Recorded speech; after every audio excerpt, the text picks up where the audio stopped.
I now would like to take this opportunity to invite Your Excellency, the Right Honorable Raila Amolo Odinga, former Prime Minister of the Republic of Kenya, to make his keynote address. Thank you and God bless you.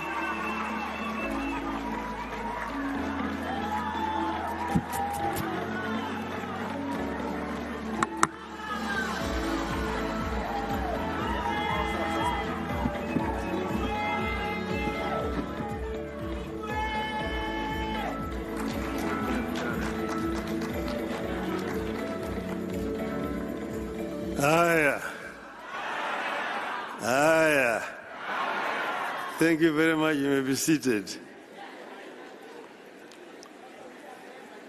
The Chair of the Council of Governors, Governor Anne Waiguru,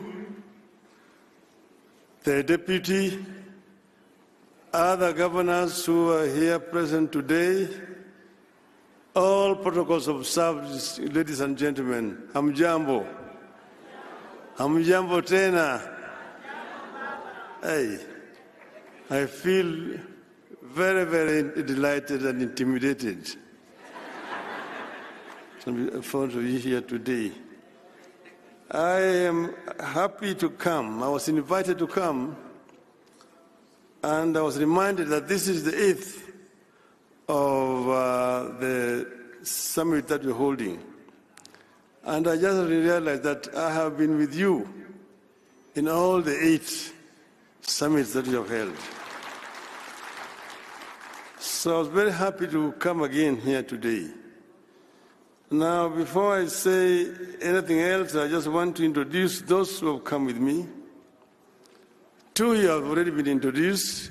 Your immediate former chairman, Governor Wycliffe Ambetsa of Paranya, former Governor Kakamega, and Governor Mwangi Wairia. But I'm also here with the former Minister for Defense, the leader of DNA Party, Honorable Eugene Wamalwa. I'm also here with the chairman of Roots Party, Professor George Wajakoya.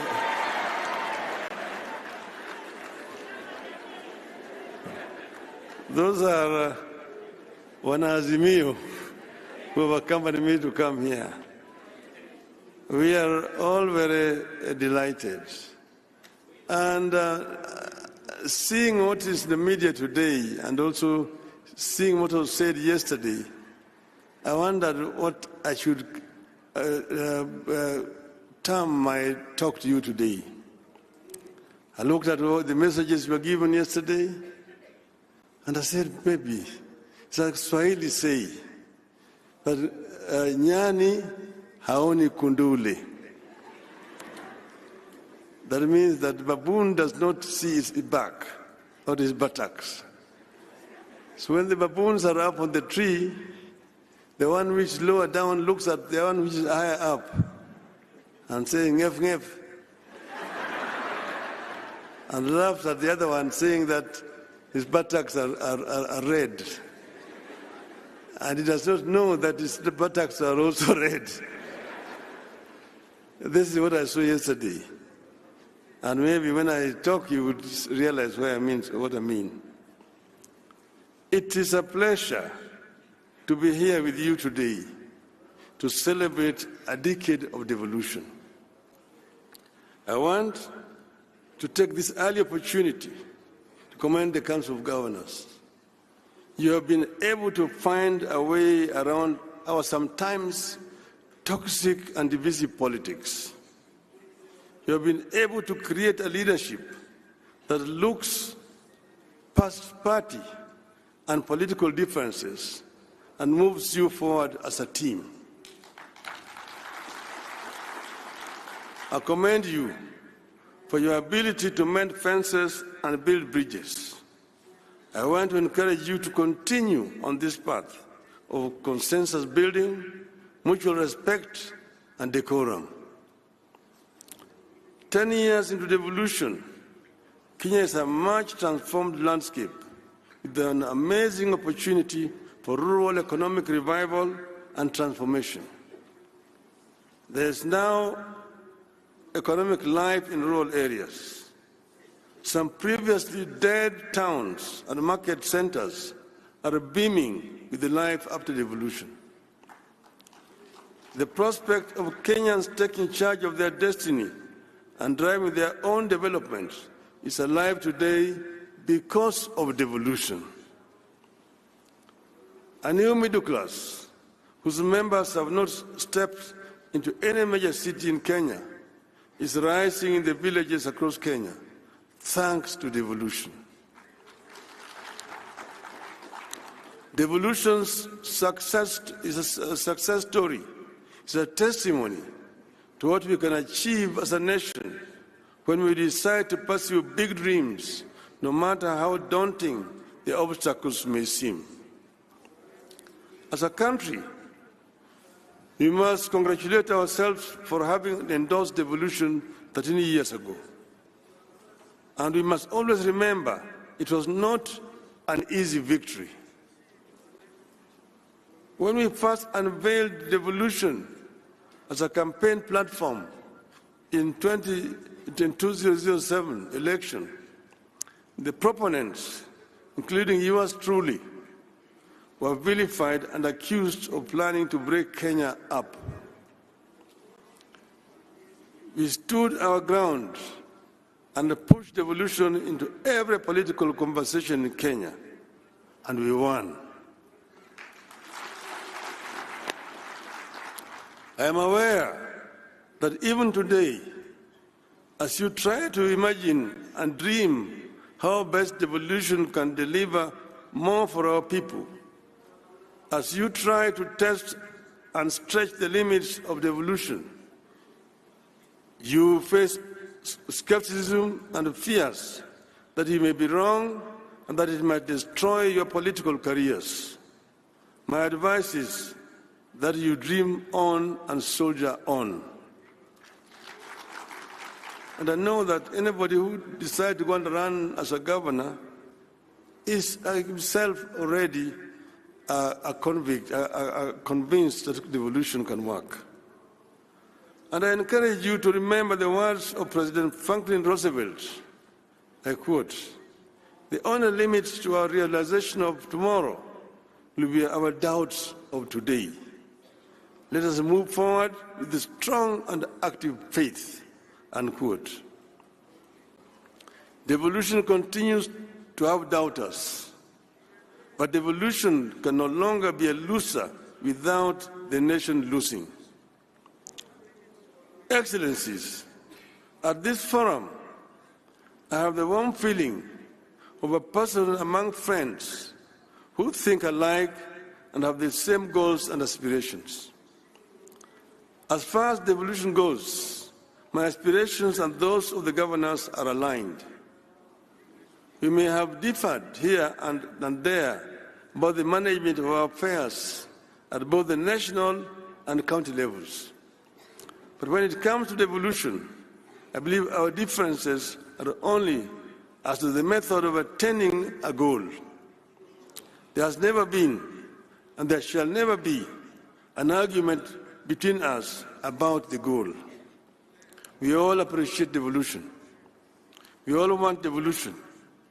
In some counties, devolution has achieved in 10 years what the national government was never able to achieve in 50 years.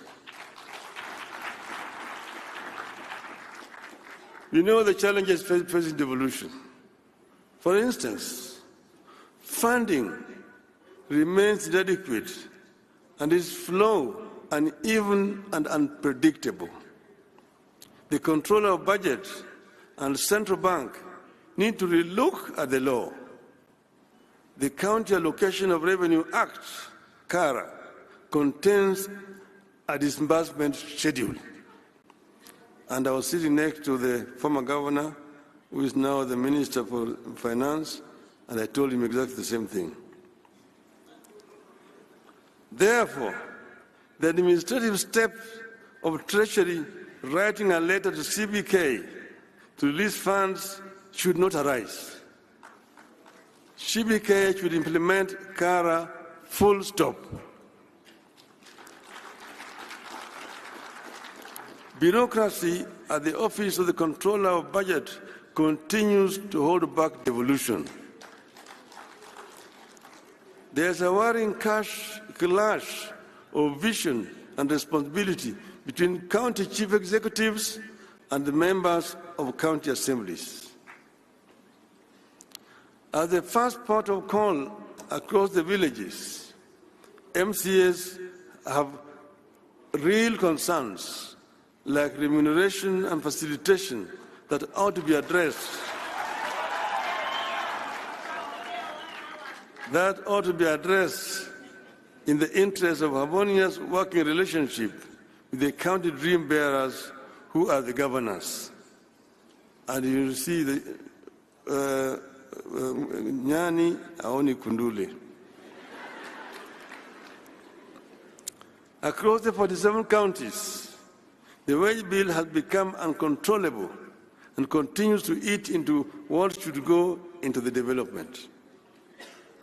Even more worrying is the continuing duplication of functions. More money continues to be spent at Afya House, Kilim House, and Maji House in Nairobi for the roles that are devolved. Nyani aone kunduli. In the Finance Act 2023, the budget for health has grown by 32 billion shillings at the national level. Recurrent expenditure alone has increased by 17%, yet most of the health functions are devolved. Today, fertilizers are procured and distributed by the national government. Affordable housing is being conceptualized and implemented by the national government. The government wants to build markets and employ community health workers. All these are devolved functions whose money should be released to the counties.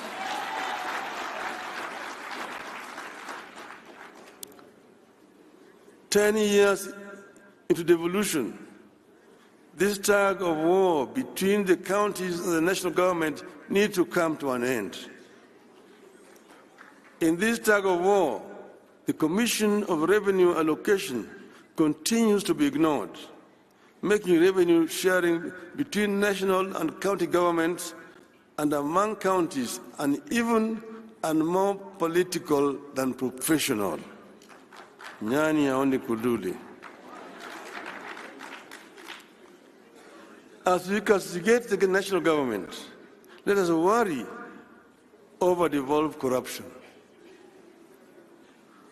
Oversight seems concentrated at the national level, while the graft stalks devolution at every turn. The interplay between oversight institutions like the county assemblies, Auditor General, the Senate, and the investigative and prosecutorial arms is weak, and the institutions not working together. But I want to say that it's not only that the corruption has been devolved, corruption has also remained very big at the national level. So the national level has no business talking to you about devolved corruption. When assemblies and the Senate inquire into a matter, the best they can do is recommend investigation. When investigators complete their work, the best they can do is to recommend prosecution. And there is, of course, no guarantee that the courts will punish the wrongdoers. Let us address these man-made challenges once and for all, so that we can unleash the full transformative capacities of our counties. We need a constant and consistent monitoring of all laws governing devolution to ensure their implementation and to add statutes whenever they are needed. Your Excellencies, ladies and gentlemen, we meet at a time our country is facing real grave threats. This is a reality check backed by government data. The economy is struggling. Our national currency is severely weakened. The shilling has fallen by 10% since March this year. Our people have been hit hard by punitive taxes and consequent rise in the cost of living. We have runaway unemployment. Our healthcare system is broken. We face challenges with food security at a time climate change is turning everything upside down. From farming to healthcare to provision of water and infrastructure, nothing is the same or predictable anymore. Unfortunately for governors, you are stationed where the desperation, the need, and the expectations are highest. That is, at the grassroots, where people want instant solutions. I believe that as a country, we are lucky to be going through these challenges in the era of devolution. I believe that if county governments were not here to absorb some of the shock and act as cushion, the economic and governance challenges Kenya is going through today would have overwhelmed and overrun the national government. To continue providing buffers for our country and respond to the cries of the people, counties need a tremendous amount of financial resources in a timely and predictable manner. The national government, therefore, needs to understand and appreciate counties as necessary partners in the journey for a successful Kenya. The problems and responsibilities the people and the counties face today demand that we reevaluate and strengthen our commitment to preserve the place of the county government and bestow it with the power, the authority, the responsibilities, and the revenues necessary to discharge those roles and meet expectations. In times like these, county government may be tempted to do what the national government is doing, which is to increase charges for services they provide to generate more revenue. And I was listening to the talk about its own revenue. I see it differently. I believe this is the time for county government to act compassionately and responsibly. The problems our people face today require that we invest within our means in programs that create jobs and put money into the people's pockets. Counties don't have to copy and paste what the national government is doing. I encourage you to be own models for innovation and creativity. Rather than extract more from the pockets of equally suffering masses, I encourage you to continue to provide communities and families with the tools they need to succeed so that they can, in return, finance counties without too much pain. Being on the ground, governors have no time to get into a lot of ideological debates that consume our politics in Nairobi. Counties should have no time for merely making commitments and announcements. Governors have to be practical. You will do well and set examples when you back up your pronouncements with concrete action at the level of policy and practice. I believe that the work that you do, if done well, will with time have a concrete impact on the debate at the national level. This is the time to provide record amounts of assistance to our farmers to enable them save us from the routines of famine, food imports, and food inflation. This is the time for financial inclusion programs and ensure the money reaches the intended recipients. This is the time to work on turning your towns into smart cities of tomorrow, equipped with world-class amenities. I encourage you to soldier on and double your efforts at light manufacturing and value addition as a way of generating revenue and putting money into people's pockets. With focus, you should be able to set up world-class investment and industrial regions along dedicated corridors of your counties to aid manufacturing. I want to encourage you to particularly promote labor-intensive manufacturing because it puts money into the people's pockets. And I'm talking to you as a manufacturing engineer.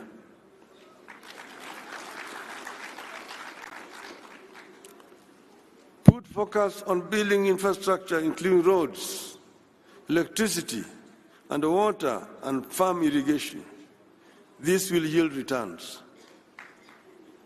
We have to ensure that our policies are predictable and tax regimes stable. Ease of doing business in your counties must therefore be a prime concern. Investors need the assurance that the rules of engagement are the easiest that can be. Remove bureaucracy.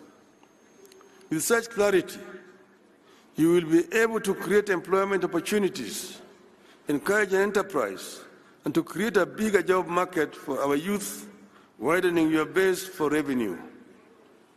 I believe it is time, again within your means, to allocate some of the money from own revenue to a cash transfer program to help protect the poor at the grassroots.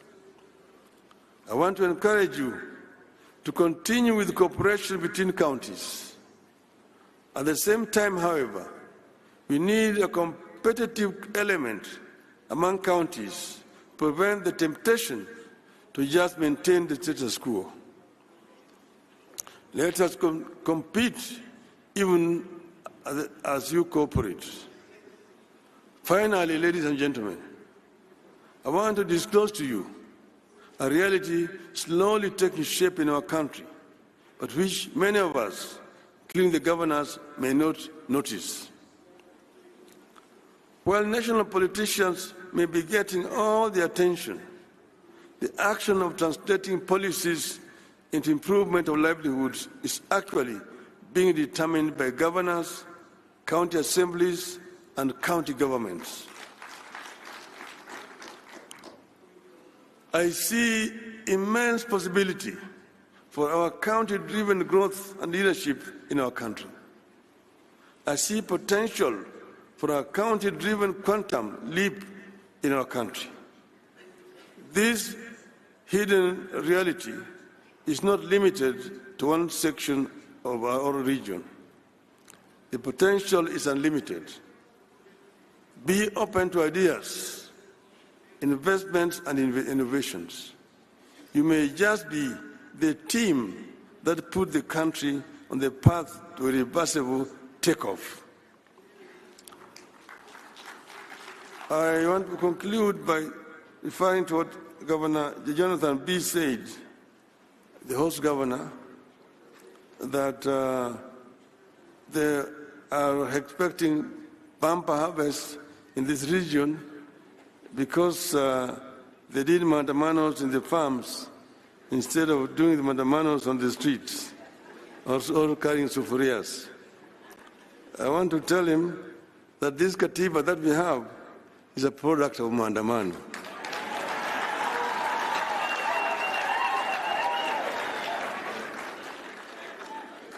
And I also want to remind that if mandamano can help families whose children were cheated or money being taken to Finland, there's nothing wrong with mandamano.